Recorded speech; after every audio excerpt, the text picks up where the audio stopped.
ভাই আপনি আমার কথাটা আগে শোনেন।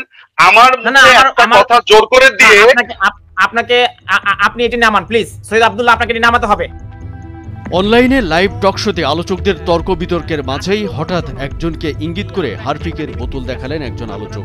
সামাজিক যোগাযোগ মাধ্যমে মুহূর্তেই ভাইরাল সেই টক শো।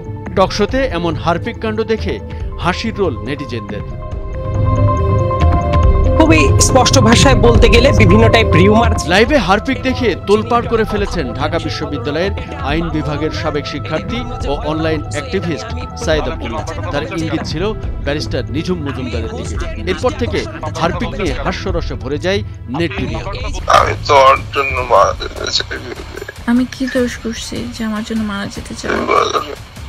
আমি তোকে ভালোবাসা বাঁধাতে চাই, তো তীব্র ভালোবাসা নিয়ে কেউ মারা যেতে পারে না।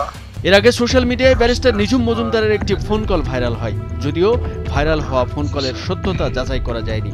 কথিত প্রেমিকার সাথে ফোন কলে তাকে হারপিক খেয়ে আত্মহত্যার হুমকি দিতে শোনা যায়। এই ঘটনার পর থেকেই তাকে কটাক্ষ করে হারপিক মজুমদার নামে অভিহিত করে থাকেন নেটিজেনরা।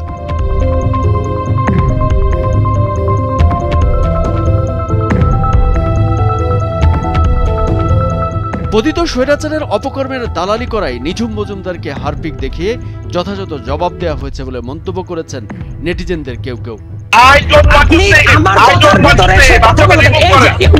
গত 15 জুলাই কোটা সংস্কার আন্দোলন ঘিরে ঢাকা বিশ্ববিদ্যালয়ের শিক্ষার্থীদের উপর হামলার ঘটনায় শেখ হাসিনা, ওবায়দুল কাদের, মোহাম্মদ আলী আরাফাত ও মহিবুল হক চৌধুরী নওফেল সহ 391 আওয়ামী লীগ ও ছাত্রলীগের নেতাকর্মীদের সাথে একই মামলায় নিঝুম মজুমদারকেও আসামি করা হয়। আপনার কি মনে হয় আমি প্রোগ্রাম করব?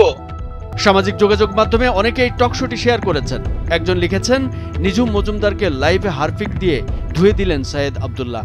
টক শো নিচে সোয়াইব সাব্বির নামে এক দর্শক মন্তব্য করেছেন, নিঝুম মজুমদার যেখানে টকিং করতে আসবে সেখানেই ব্যাকগ্রাউন্ডে হারপিক মজুমদার পোস্টার লাগাতে হবে। নেটিজেনদের অনেকেই বলছেন তর্কের খাতিরে তর্ক করতে হবে, এটা ব্যক্তি আক্রমণ। অনেকেই আবার বলছেন নিঝুম মজুমদারকে যথাযথ জবাব দেওয়া হয়েছে।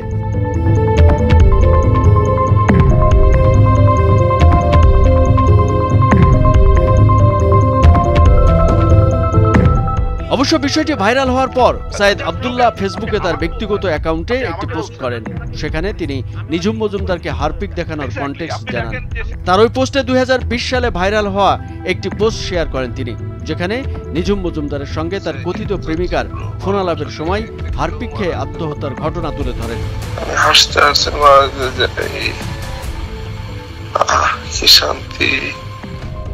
কামরুজ্জামান আরিফ, ভোরের কাগজ।